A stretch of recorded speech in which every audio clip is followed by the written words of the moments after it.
I really want my birch trees back. Oh god, this is such an annoying thing to deal with my tree farm now. Oh god. Now I've explored like everywhere and I can't find a goddamn birch tree.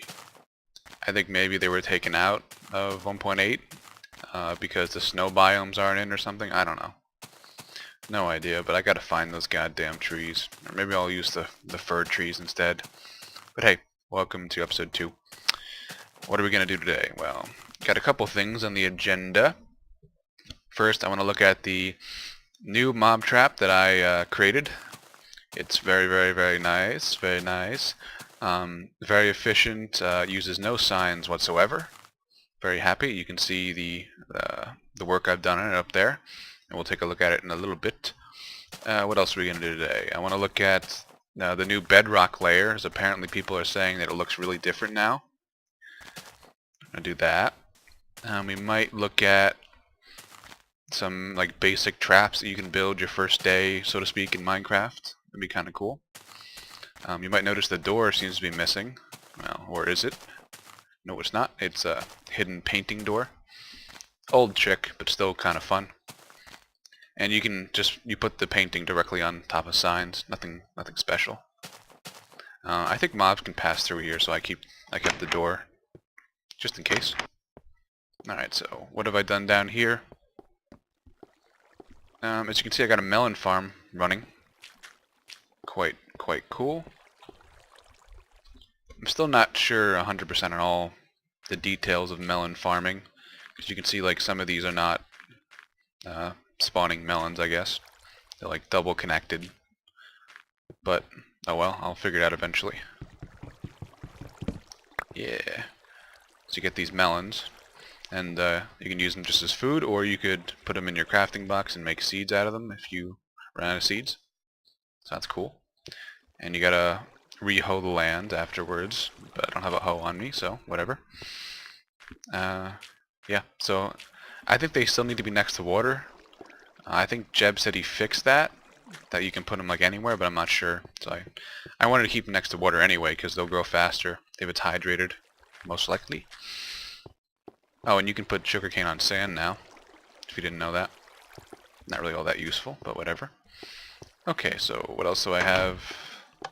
I think that's more or less all I've done here, at least down here so far. Yeah, I've got a lot of ore, quite a bit of iron, 12 diamonds. Let's see, I picked up a bunch of tracks from that abandoned mine, so a minecart system is a lot easier to make now, thankfully. Yeah, so I guess let's take a look at the mob trap. Never really understood what this painting's supposed to be. I mean, it looks like a skeleton in a fortune cookie. I think it's supposed to be a skeleton in a boat. Yeah. Cool little hidden entrance for something. But we're talking about the mob trap, so here it is. It took me about, I don't know, an hour to design and then maybe half hour to build so far. I've gotten work start on it up on the mountain in the normal survival mode game. So, what were my goals for this? Well, goal number 1, it had to be as efficient or more efficient as my old trap that you might remember from Season 1.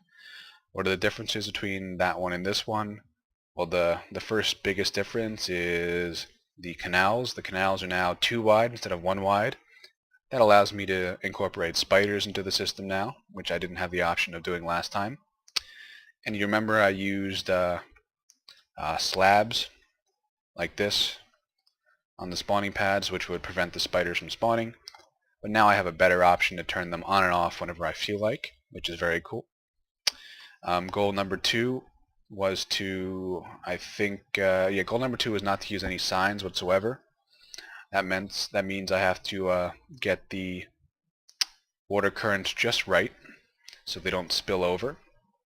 Now, if I had to use signs for like this 4-way junction to be all messed up, it'd be like this and that and, you know, all sorts of crazy shit. I didn't want to do that.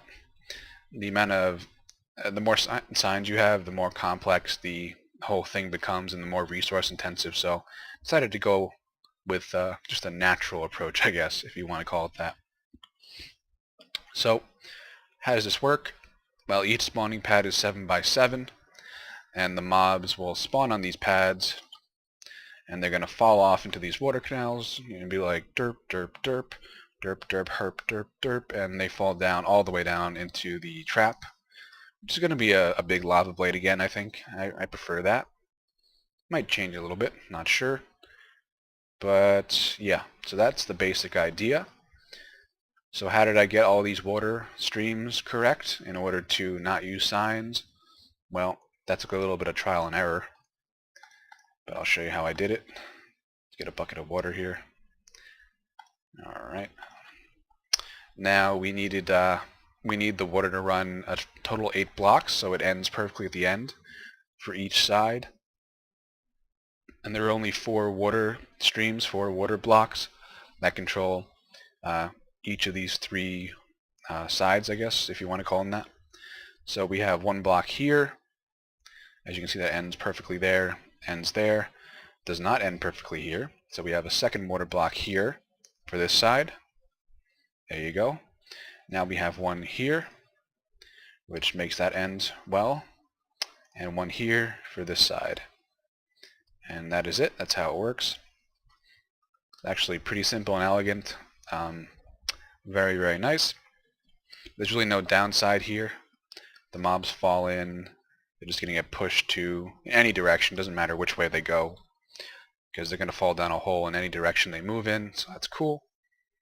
There's only one minor dead zone, and it's like right between these. And it's kind of hard to get into. But if I move a little bit in any direction, then I get pushed. So not a big deal. Not a big deal at all. Pretty happy with this system. Quite happy. So we have 5 of these holes, and they're going to be drilled down through the mountain that you saw earlier where I was working on. And they're going to go all the way down to the trap. So we're going to have multiple levels. I think maybe 5 or 6 of these total stacked on top of each other. I think that's enough spawnable space. We'll see how that works. But that is the plan so far. Now, what else? What are these for? Well, you remember in my old trap I had the slabs down to prevent spider spawning. Well, Etho came up with a much better way of doing it that lets you turn it on and off very easily. Now, these water columns essentially replace the slabs. I think I'm going to need 5 of them per platform. And the reason they prevent spider spawning, well, a spider needs a 3x3 block to spawn on. So it needs this much space, 1, 2, 3, 1, 2, 3, 1, 2, 3. And if there's a water block inside that 3x3 space, like right here, this is 3x3, but there's a water block right there.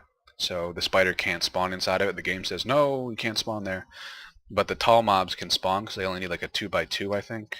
Or is it a 1x2? Something like that. So the tall mobs can spawn, but the spiders can't. Now, there's an easy way to turn that on and off, and I'll use pistons to turn off the water flow. And so this will happen basically like this.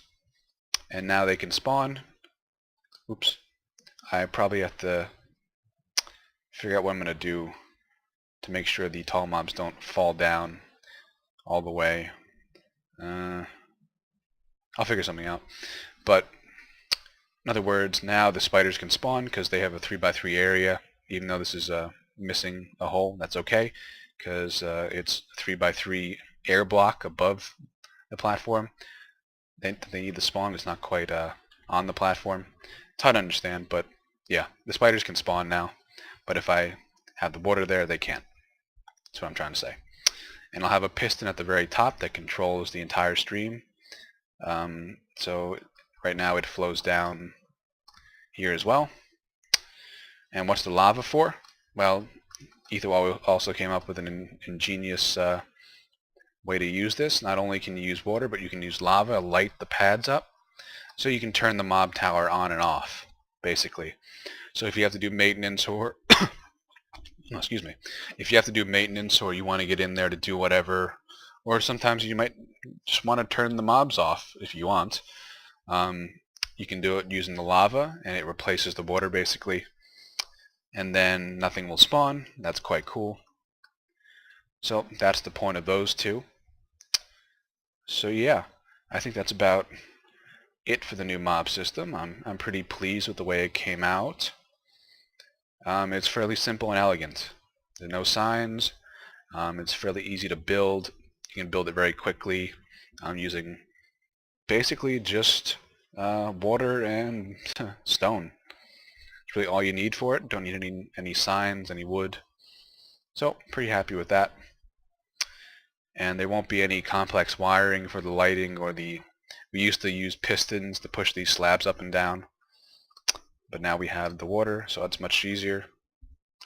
So yeah, let's go take a look at what I have done so far. Alright, so here we are inside of what I've gotten done so far. As you can see, I'm experiencing the lighting bug, which they haven't fixed yet. There used to be a torch here, which is no longer there. So yeah, hopefully they fix that soon, because it's a real pain in the ass and it's starting to affect the mob trap's efficiency. Oh well.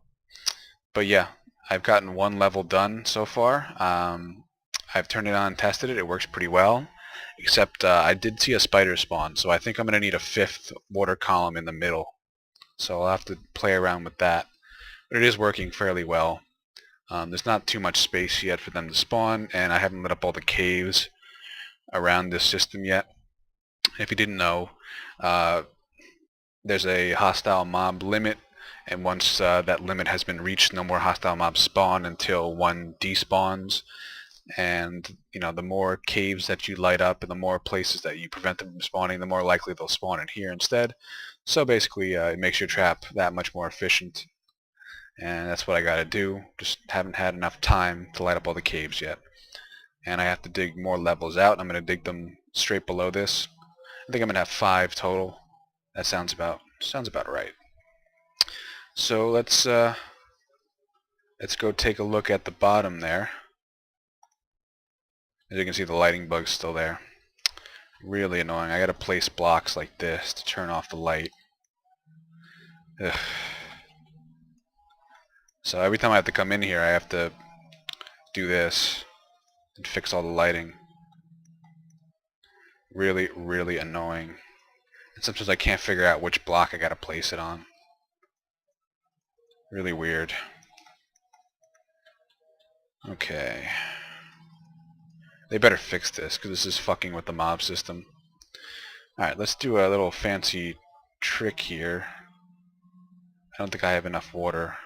I'll just steal this one. And we're going to do something cool, and if I don't get it right, I'm going to die. So, let's hope I get it right. Alright, yeah, I got it right. Yeah, you can put down a bucket of water, and then, like, sort of glide down it, all the way down. And as you're falling, just pick it up again.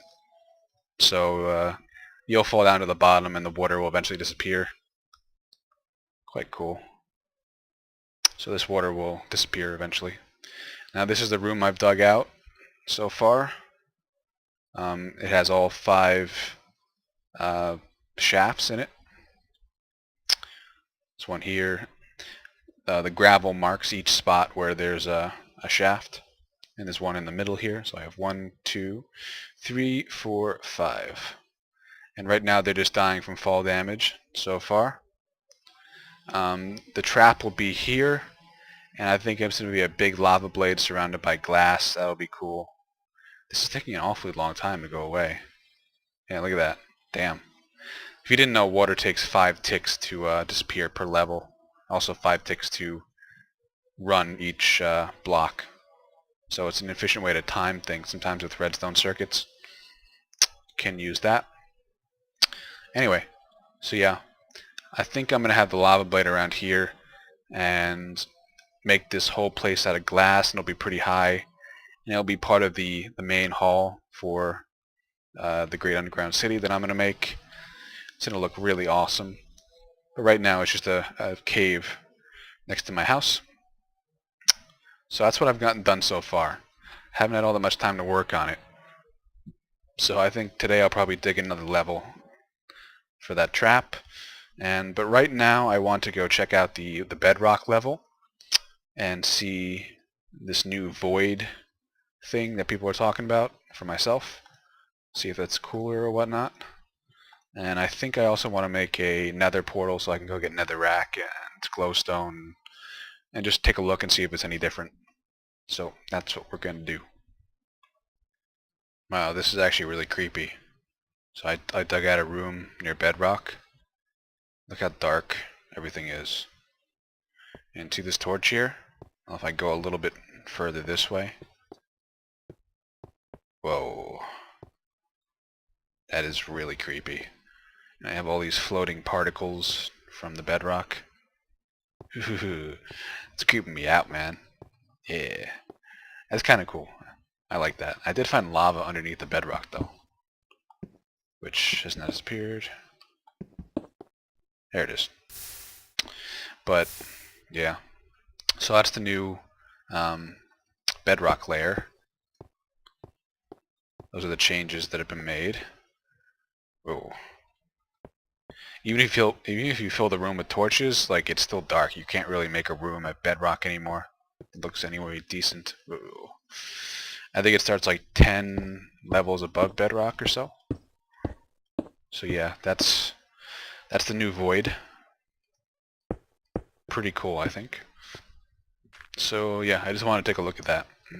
We're gonna go make another portal now. Ooh, spooky. That looks pretty cool. I love this new stone block stuff. Stone brick, whatever the fuck it is. Looks great. I like the vines too. They do tend to make things look like ruins, which are cool. Alright, so let's head on through.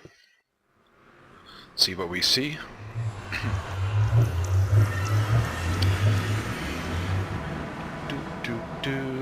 Need some elevator music.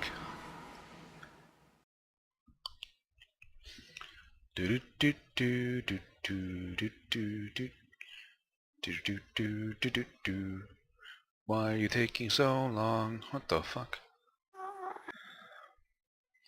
Wow, it's laggy. There we go. Okay. Well, that's a shitty place to spawn. Wow, okay.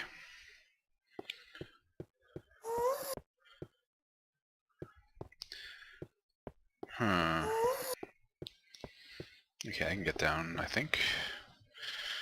Yeah. That's a nice thing about this new food system. Don't really gotta worry about fall damage. Okie dokie. Alright, so that's an interesting place to spawn in the nether, I guess. Seed looks nice in the nether, though. A lot of soul sand over there. Some glowstone. They did change glowstone, though, in the 1.8. It doesn't really glow anymore. Though, as far as I know, it still emits light. But definitely not as cool as it used to be. Which is unfortunate. I really like to use glowstone in different constructions. Alright, so what are we going to do in the nether? Well, not today, but I definitely want to do my nether fortress that I had planned last season. Because I think that would look really nice. Oh, what the fuck? I hit that one. Yeah, I think that would look cool. Not quite sure how I'm going to do it, though. Aha. Perhaps if I hit him. Oh, nice! I just fucked him up. Alright, cool. Anyway. Get the hell away from him.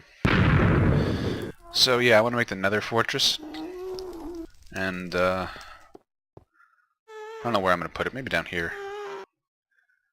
That'll look really awesome. I want to make like a, sort of a same dwarven city kind of theme. Won't be as big since I'm going to make one in my main world, but should look quite cool, I think. Maybe a nice base to start off in the nether. There's still nothing really interesting in the nether besides the resources. Though Jeb has been working on the nether in the last few days, it looks like he's making some sort of structures or buildings that appear in the nether. That would be really cool, actually. But for now, I'm going to use the nether basically as a place just to get glowstone and soul sand and stuff. And one really cool thing about the new food system is now I actually have a reason to go to the nether. because these guys drop cooked pork chops. Since food stacks now, I can come here and get a lot of food. Alright, so to close out this episode, ouch, my back hurts. I get really annoyed with the nether portals and their really annoying sounds, especially if it's in my house or something. So I decided to build this automatic shutoff, which is very cool.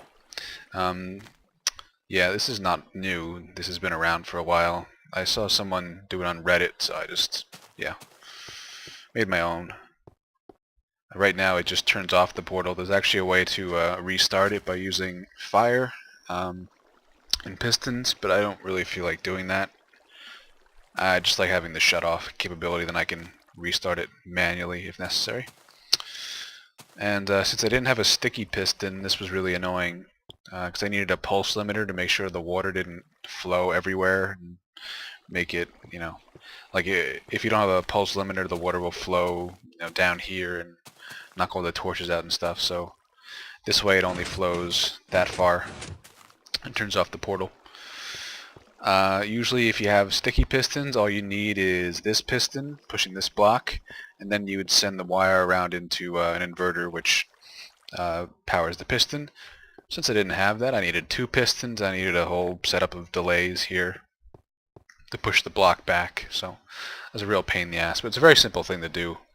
All you have is water being held up by a piston, and the piston has the torch here powering it, keeping it extended, and then you have your pulse limiter, which is just a piston pushing a block.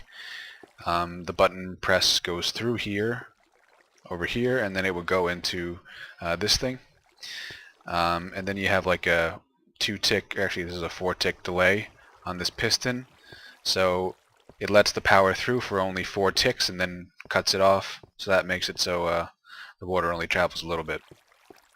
Pretty simple. Easy wiring, except I have no sticky pistons yet because I haven't found any goddamn slimes. Oh well, I'll have to find them one of these days. And these vines are getting really annoying. I might just remove them here and put them somewhere else. Yep. So that's episode 2.